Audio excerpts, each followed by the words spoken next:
Pierre, 2, André, 3, Jacques, 4, Jean, 5, Philippe, 6, Barthélemy, 7, Thomas, 8, Matthieu, 9, Jacques, 10, Thaddée, 6, 9, Jacques, 10, Thaddée, 11, Simon le Cananite, 12, Judas l'Iscarios, celui qui trahit le Seigneur. Mes chers frères et sœurs, voici aussi les listes de mariages qui ont connu des tribulations dans la Bible. Genèse 3, 1 à 6, mariage d'Adam et Ève, ce mariage a connu des tribulations. Regardez ce que l'homme dit. Genèse 3, 12. D'abord, je vous ai dit Genèse 3, 1 à 6, mais nous allons lire dans Genèse 3, 12. La femme que tu as mise auprès de moi m'a donné de l'arbre et j'en ai mangé. Il pleure, il parle avec beaucoup de tristesse. C'est la femme que tu as mise auprès de moi qui m'a donné de l'arbre, qui m'a donné le fruit et j'en ai mangé. Ils ont péché. Voilà. Alors, regardez encore dans la Bible, dans Genèse 21, 9 à 10. Le mariage d'Abraham et Sarah. C'est Sarah qui a demandé à Abraham de faire l'amour avec Agar. Et après, Agar a été chassée avec son fils. Regarde le mariage de Dieu d'Abraham. J'ai pris tout simplement les noms qui sont très connus. Alors, le mariage d'Isaac et Rebecca. Je vous donne le verset. Hein? Le mariage d'Abraham et Sarah, Genèse 21, 9 à 10. Le mariage d'Isaac et Rebecca, Genèse 27, 6 à 27. Ce mariage aussi a connu des tribulations. Les deux mariages de Jacob, Léa et la cadette Rachel, Genèse 29, 16 à 30. Des tribulations toujours, pas de paix. Mariage d'Akab et Jézabel, 1 roi 21, 21 à 29. Le mariage de David et Michal, Michal fille de Saoul, ni puis d'enfant, jusqu'au jour de sa mort. 2 Samuel 6, 16 et 2 Samuel 6, 20 à 23. Mariage de Samson avec sa première femme. Samson se rend chez ses beaux-parents pour retrouver sa femme. Il apprend alors que son beau-père l'a donné à un autre homme parce qu'il pensait que Samson l'avait abandonné. Juge 14, 20. Fou de rage, Samson met le feu à toutes les récoltes des Philistins parce que cette femme était philistine. Samson, après avoir péché, piégé par Satan, il tombe amoureuse d'une nouvelle femme. Elle était sorcière, tout aussi philistine que la première. Elle s'appelle Dalila. Dalila. Samson trahi par Dalila, regarde. Et Samson meurt avec les Philistins. Juge 16, 30. Que de tribulations dans les mariages. Que de tribulations. Mes chers frères, Samson avait sa première femme. Mais malheureusement, ça n'a pas été. Quand on divorce avec la première femme, il faut faire très, très attention. Sinon, tu peux prendre la deuxième qui sera peut-être sorcière et te créer des problèmes. Comme Samson. Samson avait sa première femme. Après, comme ses beaux-parents ont donné cette femme-là à une autre personne, il a choisi maintenant une autre femme. Malheureusement, il est tombé à une sorcière qui s'appelle Dalila. Malgré la force physique de Samson, mais il n'a pas résisté à la force d'une sorcière. La sorcière l'a séduit, la sorcière l'a envoûté et l'a entraîné à la mort. Des tribulations dans le mariage du prophète Osée. Il épouse Gomère, une prostituée qui était aussi infidèle. Elle avait d'autres amants. Mes chers frères et sœurs, la Bible prévient les mariés. La Bible prévient les mariés. Vous aurez des tribulations dans vos mariages. Le mariage d'Uri et Bathsheba, cas d'adultère. Le roi David coucha avec la femme de son prochain. 2 Samuel 11, 4. Que de tribulations, que de tribulations. Et vous êtes prévenus comment un pasteur doit avoir une femme, et en plus avec les enfants, et servir l'Éternel. Mes chers frères et sœurs, il serait souhaitable de partager cet enseignement, même à 40 personnes, 40 personnes, 40 personnes. C'est très important. Même à l'église de Corinthe, on a attrapé la femme mariée qui a commis l'impudicité avec un jeune garçon. Quelle infidélité! 1 Corinthiens 5, 1 à 5. Et voilà pourquoi on a livré ce petit jeune homme à Satan. Ce jeune garçon a été livré à Satan. Quelle de tribulations! Pour éviter des tribulations, un pasteur est appelé à faire son travail sans femme. Celui qui est marié s'inquiète des choses du monde, des moyens de plaire à sa femme. Malgré cela, il y aura toujours des tribulations, des incompréhensions. Mes chers frères et sœurs dans le Seigneur, conformément aux Écritures, un pasteur doit être célibataire, c'est-à-dire sans femme et servir Dieu sans distraction. C'est la Bible. 1 Corinthiens 7, 33. Si le pasteur est marié, ses possibilités de servir Dieu sont très limitées. Peut-être il y a des gens qui seront contre moi. C'est pour cela, je vous dis sans cesse que je trouve juste que tout ce que j'affirme soit examiné à la lumière des Écritures et qu'il puisse donc être contesté si je me trompe. Mes chers frères et sœurs dans le Seigneur, les Écritures annoncent clairement que le peuple de Dieu souffrira et sera amené en captivité s'il persiste dans l'ignorance et dans le péché.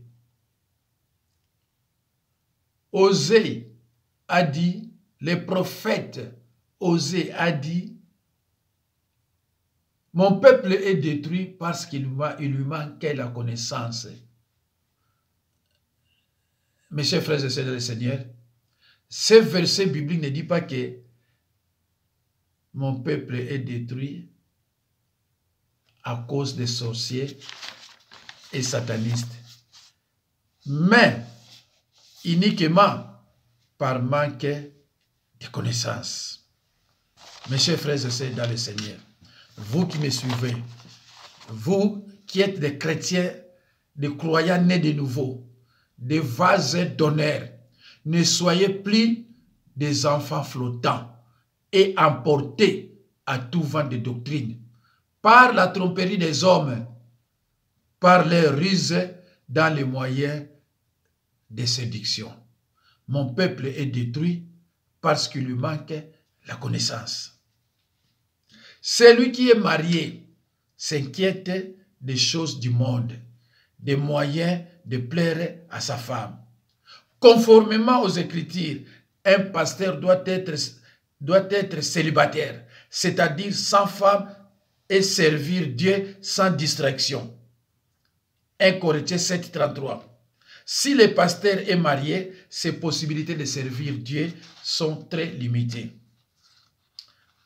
Alors, les serviteurs ministériels soient mariés d'une seule femme.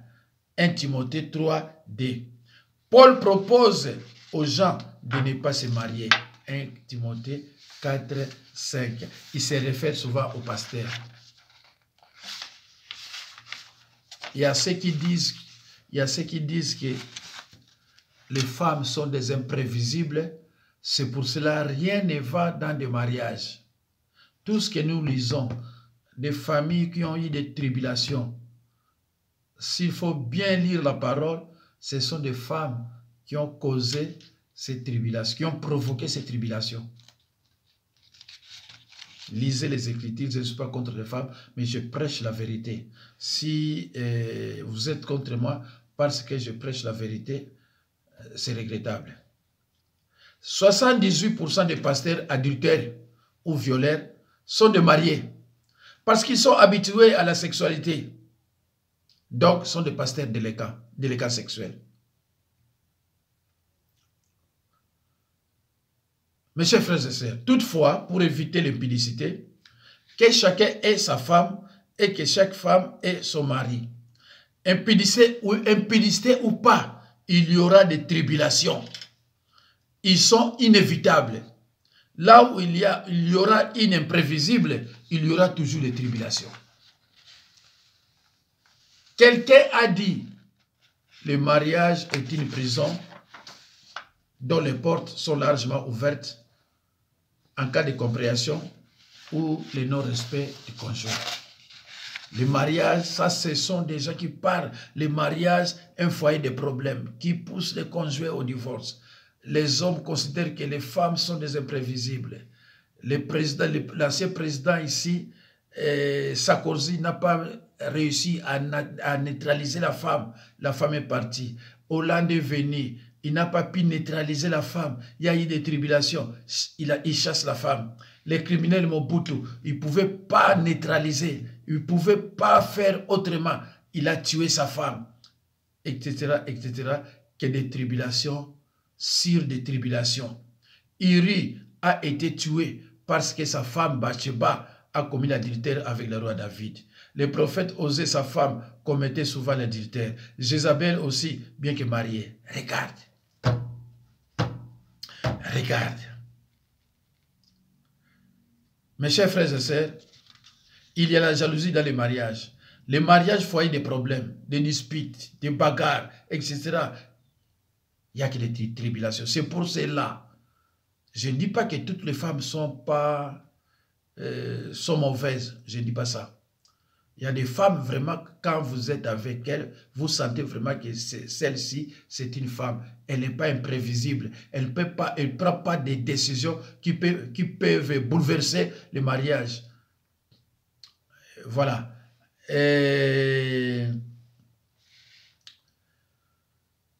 Dans un but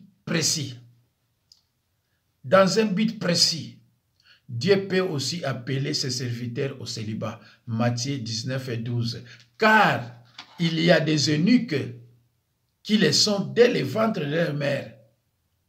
Il y en a qui les sont devenus par les hommes. Et il y en a qui se sont rendus tels eux-mêmes à cause du royaume des cieux, que celui qui peut comprendre, comprenne. Matthieu 19, 12. Mes chers frères et sœurs dans le Seigneur, il y a une nette différence entre serviteurs de Dieu de l'Ancien Testament et pasteurs. Le pasteur, c'est le chef de l'Église. Par contre, un serviteur de Dieu de l'Ancien Testament, c'est quelqu'un que Dieu a choisi pour accomplir une mission bien définie, une mission bien déterminée. Mais un pasteur, c'est jusqu'à la mort. Exemple, Moïse, David, Jephthé, Élisée, Jonas, Josué. Et n'avaient pas de ministère, ils n'avaient pas des églises. C'était que des serviteurs de Dieu. Alors mes chers, écoutez ce qui est écrit dans 1 Corinthiens 9, 5. N'avons-nous pas le droit, ça c'est Paul, n'avons-nous pas le droit de mener avec nous une sœur qui soit notre femme, comme font les autres apôtres et les frères du Seigneur, et s'effacent? Il parlait de lui et Barnabas. Les frères du Seigneur sont probablement ses demi-frères, ou peut-être ses cousins. Ce verset à lui seul ne peut suffire à établir le fait, mais d'autres passages des Écritures affirment que Marie eut d'autres enfants après Jésus. Après Jésus, son premier né. Luc 17, Matthieu 1, 25, Matthieu 12, 46, Matthieu 13, 55, Marc 6, 3, Jean 2, 12, Galates 1, 19. Mes chers frères et sœurs, la prophétesse Marie, sœur d'Aaron et de Moïse, elle était vierge. Elle avait renoncé aux joies terrestres du mariage et de la famille pour consacrer sa vie au Seigneur. Mes chers frères et sœurs, je disais, parmi les 12 apôtres, il n'y a que Paul, il n'y a que Pierre qui était marié, mais Jésus n'a même pas cité les noms de cette femme-là. Jésus n'a même pas cité les noms de cette femme-là. Et le nom de cette femme-là n'est pas cité dans la Bible. Il était marié, il pouvait aussi avoir des enfants, mais Jésus-Christ n'a pas prié pour que cette femme ait des enfants. Parce que selon Jésus, avec une femme, c'est déjà difficile pour un pasteur. Avoir encore des enfants, ça ne pourrait pas marcher. Mais aujourd'hui, il y a des pasteurs avec 4 enfants, 5, 6, 7, 8 enfants. Ils se déclarent être pasteurs. J'ai vu un autre pasteur, je crois, avec plus de 30 enfants. Il se déclare être pasteur. Mes chers frères et sœurs, un enfant de Dieu doit avoir dans sa vie la parole de Dieu comme fondement. Si tu as la parole, personne ne peut te tromper. Tu vas comprendre toi-même que celui-ci, ce n'est pas un pasteur. Il y a des gens sur les réseaux sociaux qui prêchent des doctrines qui ne sont pas bibliques, mais vous êtes là pour les applaudir. Ah, vous êtes vraiment enfant de Dieu, vous êtes vraiment un serviteur de Dieu. Ah, ceci, cela. Vous péchez, vous commettez des péchés de participation. Jésus était capable, il était puissant pour prier à la femme de Pierre et avoir des enfants. Mais Jésus n'a pas fait ça. Parce qu'il savait que déjà avec la femme, parfois Pierre est distrait. Mais si on lui donne encore des enfants, il ne pouvait pas travailler pour plaire au Seigneur. C'est pour ça que vous trouverez dans des églises où des pasteurs viennent avec leurs femmes et les enfants. Tu peux prier là-bas 15 ans, 20 ans. Il n'y a pas de délivrance. Il n'y a pas de délivrance parce que Dieu ne les connaît même pas. Dieu ne connaît pas de tels pasteurs parce que ce ne sont pas notre doctrine. Ah non. Regarde s'il y a peut-être une conférence, mais quoi ça, séminaire. Tous les pasteurs qui viennent là-bas avec des bassis à Pembe. Ils sont là avec des bassis à Pembe. Tellement momo. Et quand vous téléphonez la nuit, c'est la femme qui prend, qui prend le téléphone, qui répond. Allô, c'est qui? Maintenant, je voudrais parler à pasteur. Toi, c'est qui? Il commence à te questionner, il commence à te parler mal. Parce que la femme a parce que le pasteur a une femme. Et ce n'est pas de sa faute. La femme, il faut s'occuper d'elle. La femme, il faut impérativement s'occuper d'elle. Elle n'a pas quitté leur maison pour rien. Il faut tout le temps à la cuisine, il faut qu'elle demande de l'argent, il faut la vêtir, il faut qu'elle parte de maternité, il faut avoir des enfants. Tout ça. Même pasteur ne peut pas bien prêcher la parole. Là, tu es contraint de servir Dieu et la femme. Mais tu vas basculer plus du côté de la femme. Mes chers frères et sœurs, c'est la fin de cet enseignement intitulé « Si le pasteur est marié, ses possibilités de servir Dieu sont vraiment limitées. » Merci. Merci. Au revoir.